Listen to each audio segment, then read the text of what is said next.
Kung kayo ay naghiwalay nitong person nyo, mga kapiksi, babalik itong person na to at susuyuin ka ulit. Gusto ng person mo na magkabalikan kayo.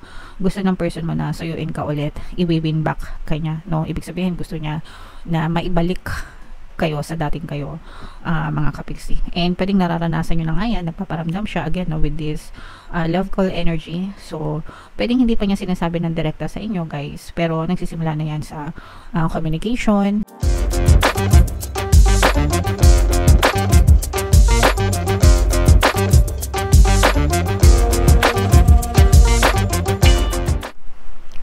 Hello guys, hello Pisces, welcome back to Pinay Pixie Tarot. Ang pamagatang episode natin for tonight is Silip sa Pag-ibig. Ito yung ating Love Tarot Love Scope para ngayong November para sa Pisces, Sun, Moon, Rising, Sign, and Venus. Pwede ma-pick up yung energy nyo, guys. Pwede ma-pick up yung energy ng person nyo. Pwede magkabaliktad yung roles, mga kapiksi. If in case hindi kayo naka-resonate dito, try nyo panoorin yung video dun sa zodiac sign ng person nyo, guys. Baka nandun yung energy nyo. So, unahin natin tong deck na to, guys. Tingnan natin yung love advice or love message para sa inyo. So, ito yung card na nakuha natin, mga kapiksi, no? Soulmate. Wow. Your soulmate is already with you in spirit. Believe this and they will manifest physically. For some of you, pwedeng, if meron na kayong partner o specific person, mga kapiksi, pwedeng siya na yung soulmate nyo, guys. Kung kayo naman ay single pa and nag-aantay ng relationship, maaring dumating din yan sa'yo, guys, no? Basta ipagdasal nyo lang palagi na ipagkaloob sa inyo yung tamang person para sa inyo, hanggang sa tuluyan siyang dumating sa buhay nyo.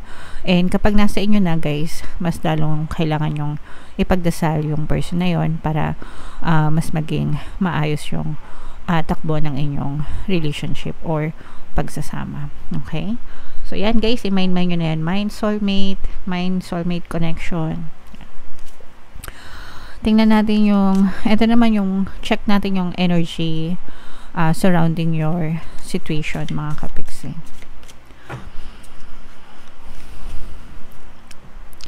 So, we have the dragonfly energy. Ibig sabihin nito, guys, magaan lang. For some of you, pwedeng nag-a-adjust pa. Pwedeng bago pa lang yung relationship nyo, mga kapiksi, nag-a-adjust pa kayo, getting to know each other. For some of you naman, pwedeng nagkabati kayo, nagkaaway, tapos nagkabati, tapos you're starting to make things right again. So, parang magaan lang ulit yung energy between you and your person. And parang mas nakafocus kayo sa inyong healing, sa positive side ng relationship. Especially kung galing kayo sa, for some of you, parang feeling ko, galing kayo sa heartache from previous relationship. And nakatagpo ulit kayo ng bagong karelasyon. And you're trying to move on from yung previous na sakit. And parang ngayon, parang mas ginagaangan nyo lang yung relationship nyo right now. Okay? What else? Ayan, no? So, for some of you, maganda yung connection nyo ng person nyo. Palagi nagte-text, nagtatawagan, nagsasabihan ng I love you. For some of you, guys, parang ina-advise din kayo to express yourself more dun sa person nyo. Even if they don't do the same. Kasi sometimes, nagte-text tayo sa kanila na I love you, I miss you, tapos we're hoping to hear the same from them. So, meron kasing ibang tao na hindi talaga ganun, guys. Hindi ma-I love you, hindi ma-text. Hindi sila expressive. But it doesn't mean hindi nila kayo mahal. But, if you can express it openly, diba? Kung kayo hindi naman ganun, edi express nyo lang, diba? Wala namang bayad yun, libre lang. At least the other person, nalalaman nila kung gaano mo talaga sila kamahal, mga kapiksi. Pero for some of you, you may be bombarded naman. Kabaligtaran naman. Baka sila naman yung text and tawag ng tawag sa inyo. Okay? And twin flame. So, ito na, guys. Soulmate na, twin flame pa. Kung di pa ba naman yan, matibay na connection, ewan ko na lang. Mga kapiksi. Pero for some of you, pwedeng na-experience nyo to parehas, no, na matibay talaga yung connection nyo sa isa't isa. Regardless kahit anong pang mangyari. Kaya nga merong ibang relasyon talaga na kahit na mag-away, sandamakmak yung problema, hindi talaga naghihiwalay. And that's because meron talaga silang twin flame or soulmate connection, mga kapiksi. Okay? So comment down below guys if feeling nyo. Yan, i-mind man yan. Mine, soulmate, mine, twin flame. Okay? Mine, magandang communication. Yan. So, i-mind man yan guys sa comment section. So, tingnan natin yung ganap sa love life nyo, mga kapiksi. Shuffle ko to. Habang sinashuffle ko to, panoorin nyo muna yung video natin regarding sa ating paano mag-manifest ng abundance video course. Kapiksi, sawa ka na ba sa mga struggles at hirap sa buhay mo? Masipag ka ba at masikap sa buhay ngunit hindi ka pa rin umaasenso? Ilang beses ka na bang nag-attempt mag-negosyo at mag-invest pero palagi ka pa rin nalulugi? Sa pagkakataon na ito ay maaaring may subconscious beliefs ka na nagiging balakid sa iyong pag-unlad at pagyaman. Introducing, paano mag-manifest ng abundance video course. Dito ay matututunan mo ma-overcome ang mga balakid mo para tuluyan ka ng umunlad, umasenso, sumagana, maging matagumpay, successful at maswerte sa iyong kabuhayan, pera, trabaho, negosyo sa lapi at kaperahan ng bonggang-bongga. Dali, mag-send na ng email sa pinoypixie@gmail.com at simulan na ang iyong pagyaman ngayon. Alright, so sa lahat ng mag-avail ng course guys, meron tayong promo ngayong November. Magbibigay tayo ng 500 pesos na discount until November 30. Kaya mag-avail na kayo mga kapiksi. Sobrang ganda. And meron din tayong bagong course guys, paano mawala ang third party at magkaroon ng harmonious na relationship para mawala yung mga kabit ng mga jowa nyo guys. 20% discount yan until November 30. Kaya mag-avail na kayo mga kapiksi. Okay, so Pisces, kayo ay na-represent ng Queen of Cups sa ating spread. Ito yung ating love energy, mga kapiksi.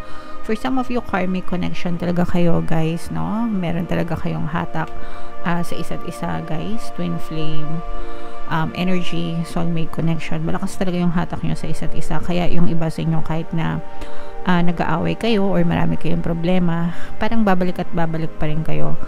Magkakabalikan at magkakabalikan pa rin kayo. Actually, mayroon ditong presence ng air signs, guys. Aquarius, Gemini, Libra. For some of you, maaaring may air element sila, yung person nyo, air sign, or baka may air element kayo sa inyong natal chart. Kung kayo ay naghiwalay nitong person nyo, mga kapiksi, babalik itong person na to at susuyuin ka ulit. Gusto ng person mo na magkabalikan kayo.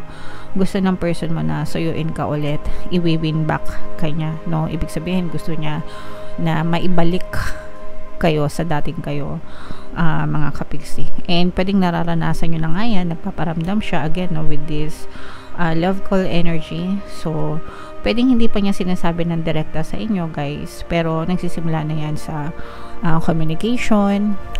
Kumbaga baka dati ginosted kayo, tapos ngayon unti-unti nyo na siyang nararamdaman sa social media, baka nilalike niya yung mga post mo, nagko-comment ganyan, tapos sooner or later, ito nag-aano na rin ito, mga kapiksi. Gumagawa na to ng moves sa mga kaibigan nyo, kakilala nyo, nagtatanong-tanong na siya, at saka kung ginawan kanya ng hindi maganda, parang tinitingnan niya na yung mood mo, mga kapiksi. Nag-aantay lang ito ng tamang tempo. Parang tinatimingan niya yung mood mo, kung maganda ba yung mood mo, okay ba yung mood mo, ganyan.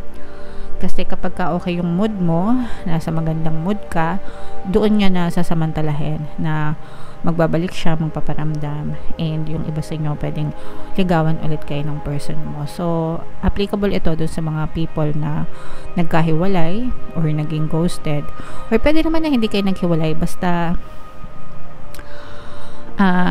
nagkaroon kayo ng problema sa relationship. So, susuyuin kayo ng person nyo, mga kapiksi, kasi gusto niyang maging okay ulit kayo, guys. Pero yung iba sa inyo, parang ang focus nyo muna ngayon, kasi yung iba sa inyo, guys, parang nag-e-enjoy kayo na sarili nyo lang muna yung iniintindi nyo. Masaya kayo na kung hindi kayo in a relationship ngayon, parang masaya kayo, ini-enjoy nyo yung me time nyo, yung oras nyo alone. Kasi yung iba sa inyo, parang parang feeling nyo na wala yung sakit ng ulo nyo, mga kapiksi. Okay? So, yeah. And Pero itong person mo, kahit na